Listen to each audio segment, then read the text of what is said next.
ውድ ቤተሰቦች እንግዲህ የኔ ቀብራራዎች የኛ ጀግናዎች መጥተዋል ማለት ነው። ሩታም ኤፍኤም ማለት ነው። ትችላላችሁ፣ እውነት ጀግና ናችሁ ማለት ነው። ይመቻችሁ፣ የአራዳ ልጆች ማለት ነው። ከሰሩ አይቀር እንደዚህ ነው ማለት ነው። እንግዲህ ቀጥል ለረር ብለዋል አበጋዝ ማለት ነው። እና እውነት ለቅሶ አቆምክ እንዴ አብርሽ? ዛሬ ንፍጥ የለም። እኔ ብዙም አላየሁትም ማለት ነው። ቪዲዮን ትንሽ ሩታና ኤፍኤም ያሉበት ቦታ ነው ያየሁት ማለት ነውና ምን መሰላችሁ ማለት ነው ሄርሜላ እንደው በጠፋችና ደስ ባለን ማለት ነው። ባትመለስ እኔ ደስ ይለኛል ማለት ነው። እዚህ ጋር አብርሽ አንተ እውነት የምትወዳት ከሆነ የምታፈቅራት ከሆነ ለአንተ ቦታ ካለህ ለምንድን ነው የምትሸቅልባት ማለት ነው? ያለ ካሜራ አትፈልጋትም እንዴ? እውነት አንተ ጎበዝ ከሆንክ ማለት ነው እነሱ ነው ያጠፋት እነሱ ነው የሆነ ነገር ያደርጓት ካልክ ለምን አትከሳቸውም? አንተ አስመሳይ ማለት ነው። ሩታን ዝቅ ለማለቅ ወይም ደግሞ ወንድምህን ኧረ ብስምላ በአንተ እኮ ነው የሚያስጠላው። እንደው እሱ ራሱ ቢያደርገው ይሄንን ነገር የወንድምህ ገመና መደበቅ አለብህ እንጂ እየመጣህ አደባባይ እንደዚህ ያረጋችኋት እንዲህ ያረጋችኋት ደግ አረጉ። እሰይ ይመቻችሁ። አቦ እንግዲህ ሚዲያው በአንድ እግሩ ቆሟል። ከዛ ዘመዶቹ አብደዋል። ከዚህ ደግሞ ፍየሎቿን አብደዋል ማለት ነው። አሰላሙ አለይኩም ወራህመቱላሂ ወበረካቱ። ውድ ቤተሰቦቼ ሰላም ሰላም ብያለሁ። በያላችሁበት ሰላማችሁ በዝዝት ተረፍረፍ ይበልልኝ። ይሄንን ቪዲዮ ከወደዳችሁ ላይክ፣ ሼር፣ ሰብስክራይብ እያደረጋችሁ ቤተሰብ ሁኑ እና ዛሬ እኔ አልፈልግሽም ከአንቺ መኖር አልችልም አላልኩም። ጥርግ ለምን አትልም ከሁሉ ነገርህ ማለት ነው። አንተ አስመሳይ፣ አንተ ውሸታም ማለት ነው። አብርሽ ተብዬው ማለት ነው። ውሸትህ በዚህ ናክል ነው እንዴ? ሄርሜላ እኮ ለኤፍሬምም ለሩታ ምንም አታረግላቸውም። ደግሞ እዚሁ በዚሁ ትዋሻለህ። ትላንትና ራሱ እያለ ነበረ ከኤፍሬ ጋር ከተገናኘች በኋላ ደውላልኛለች አለ። ዛሬም ደግሞ ምን አለ መሰላችሁ? ከኤፍሬም ከተገናኘች በኋላ ተገናኝተናል፣ ጠዋቱ ተገናኝተን ከዛ ማታውን የለችም። ታዲያ ምን ያርጓት? የዛን ቀን ደግሞ ከኤፍሬም ጋር ቪዲዮ ሰርተዋል አይደል? የሆነ ቀን ቪዲዮ ሰርተዋል ሩታና ሶስቱ ራሱ ሆነው ማለት ነው። ማንን ልትሸውድ ነው ማለት ነው?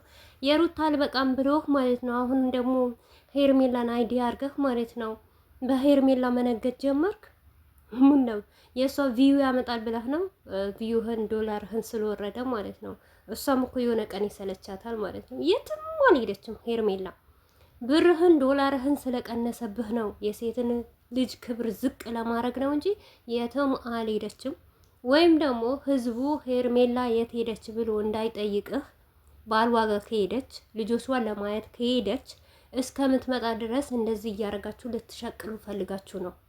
በተለይ አብርሽ ማለት ነው እንጂ ዛሬ ቤተሰብ እውነቴ ነው የምላችሁ ይሄንን ነገር እውነት አድርጉትና ሄርሜላ ጠፍታ ማለት ነው ኤፊና ሩታ የሆነ ነገር እንኳን ቢያረጓት አሁን እኮ የሰነጠለ ዘመን እኮ ነው።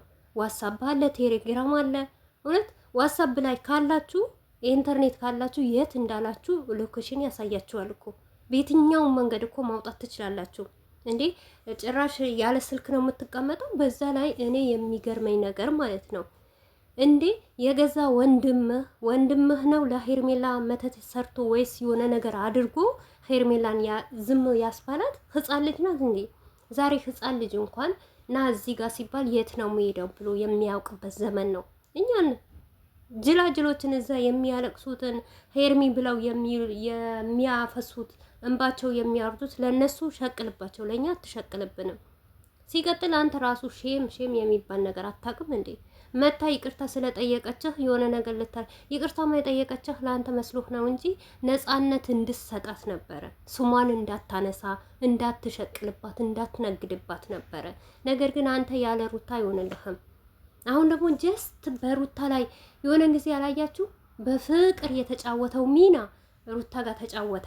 አሁን ደግሞ ሩታ ጋር የተጫወተውን ሚና አዙሮ ጠምጥሞ በዚህ ወጣ በዚህ ገባ ብሎ ሄርሜላ ጋር ለመጫወት በዚህ ናክል ሄርሜላ ህፃላት ጅናት ማንን ነው የምታጃጅለው ማለት ነው? የፈለክ ነገር ብትል ሩታ እኮ እውነቴ ነው የምላችሁ መቼም አትወጥቅም፣ መቼም አትበገርም። እህትህ በዛ የሆነ ነገር ብትላት አንተ የዛ እንዲህ አመድ ነው የምታረገው ማለት ነው። አልፈልግሽም ይላታል እንዴ? እስቲ ቤተሰብ እናንተ ራሱ ፍረዱት ማለት ነው። አንድ ሰው አልፈልግህም እኔ ከህይወቴ ትወጣለህ የተባለ ሰው ስትደውልህ ለምን ትመጣለህ? ለምን ቪዲዮ እየሰራህ ቤትህን ትለጥፋለህ? አስመሳይ ማለት ነው። አታስመስል በዚህ ናክል ማለት ነው። የሄርሜላ ፍየሎች ይሸውዱ። እንደውም አንተ እውነቴ ነው ሙለት ከሩታ ህይወት ከነ ቤተሰቦችህም ከነ ምናምንህም ጥርግ ብለህ ብትወጣ ልክ እንደ ቆሻሻ እንደዚህ የተጠረገሰው እንደዛ ነገር ብትወጣ ማለት ነው። እንዴ አንተ በአመት አመት በሴት ክብር መጫወት፣ በሴት ክብር መነገድ፣ በሴት ክብር መፈመስ አይደብርህም እንዴ? አያስጠላህም እንዴ? በጸባይህ እኮ ነው እስካሁን እኮ እውነቴ ነው ሙላት 6 ራሱ ገብታህ ነበር እኮ ይሄው አመት ሊሞላህ ነው። ሌላ ቀን እንኳን 7 ወር 8 ወር አይጨርስብህም ሰብስክራይብ ሲጨምር ማለት ነው። አሁን ግን 2 አመት ሊቀርብ ነው ማለት ነው። ለምን ህዝብ ሁሉ ጠላህ እኮ አንተ አልመሰለህም እንጂ ከህዝብ ጋር በህዝብ እጅ እያለ በኦዲየንስ እጅ እያለ ኦዲየንስን ለመሸወድ ማለት ነው። ኧረ አብርሽ ይደብራል፣ ያስጠላል ማለት ነው። የፈለገ ነገር ብታደርግ እንኳን ወንድ ልጅ ነህ። እስቲ እናትህን አክብር። ለእናትህ ክብር የሚባል ነገር እወቅ። ሩታ ብትበድልህ እንኳን ብታጠፋ በዚህን ልክ መናገር ከህይወቴ ውጪ በግድ ይሆናል ወይ? በግድማ አይሆንም። ግን በግድ የምትፈልገው አንተ ነህ ማለት ነው። በግድማ ባትፈልግ ሩታን በቤቴም እንዳትመጪ፣ ቪዲዮም እንዳትሰሪ፣ ልጄንም እንዳታሳይኝ፣ እኔ በቆምኩበት እንዳታቆሚ፣ እንዳትደዊ ብለህ እንኳን ሲም እስከ መቀየር ድረስ ትደርስ ነበር። ገባህ አይደል? ግን አንተ አርተፊሻል ነህ፣ ማትረባ ነህ። በህይወትህ ሴት ልጅ ከሌለች መኖር አትችልም። ገባህ አይደል? አሁን ደግሞ የሩታ አይዲያ ሲጠፋብህ ሩታ ስለ ራሷ ነፃነቷን አውጥታ በቃ የራሷን ነገር ስትጀምር ማለት ነው ከአንተ ጋር ምንም አይመለከተኝም የራስህ ጉዳይ ነው ስትልህ ደግሞ አሁን ሄርሜላ ጠፋች ብላችሁ በየቤቱ አይዲያ አድርጋችሁ ልትሰሩ።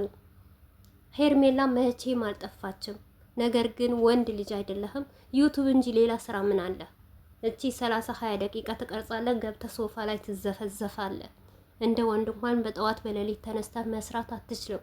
ለምን? ሴት በህይወት ከሌለች ስለማሰራ ስለማትነግድ ማለት ነው። የሰገጣችሁ ማለት ነው።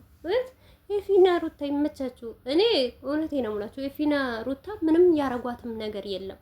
እናም ደግሞ ብዙዋችሁ ጠፋች የታለች ምናምን እውነት ነው ወይ የምትሉት እመኑኝና የእውነት አይደለም። የአብርሽን ውሰድ ዛሬ ነው እንዴ የምታውቁት?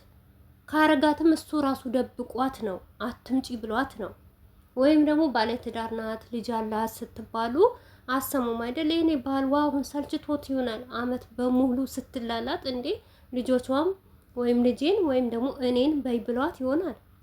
ፍቅረኛው በነገራችን ላይ ባል የላትም እውነት ለመናገር ማለት ነው። የመጀመሪያ ባልም ፈታዋለች። አንደኛዋ ልጇ ዝም ብላ ነው የወለደችው ውሽሚት።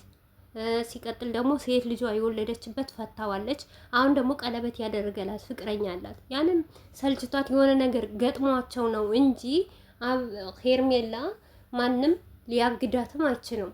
ደግሞ አሁን ዘመን በሰነጠለበት ክሰሰኝ ብለሃለች። ክሰሳት ኤፍሬምንም ሩታንም አስይዛቸው። እውነት ጎበዝ ከሆንክ ማለት ነው። አልቃሻ ማለት ከምታለቅስ ሂድና ክሰሳት።